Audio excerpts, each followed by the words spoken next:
I'm also really big on the eating part, right? I think that's important. And you and I, again, have discussed that about really making sure we're eating the right amount of our macronutrients, right? Our protein, carbs, and fat. Those are things that are very important to me based on goals as well. How do you, being Italian, being raised Italian, how do you find the discipline for that, the eating part? But it's discipline. I mean, like, people think of Italians and we think of carbs and pizza, and careful with what I eat. Things like pasta and pizza, moderation for me. And I think the longer you get used to the routine of eating a certain way, I think it becomes easier. I eat the same amount of times every day, usually about 7 times a day.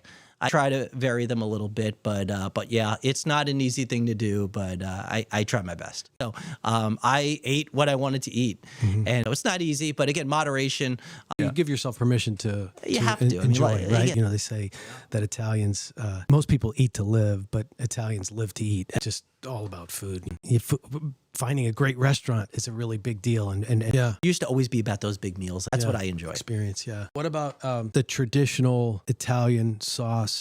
You know, your mom's passed. Yes. So where has that been passed down anywhere? Are there other relatives or people in your family that have able to recreate the Italians, or what we called it, gravy? But well, I thought you were going to go there because I know you're from Philly, so it's like Geno's and Pat's, right? So sauce or gravy. So I grew up with sauce. I'm not saying anyone who says gravy is wrong, right?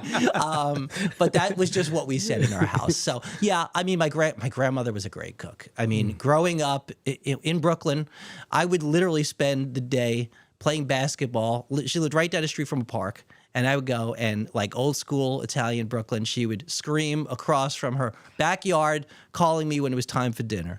And I'd go there, and it was a feast. It was just tremendous food. I mean, I even remember, Rob, during the day, I'd be hungry, and my grandmother would say, "You want me to just make you some chicken cutlets or something?" Something that for us now is like a project, right?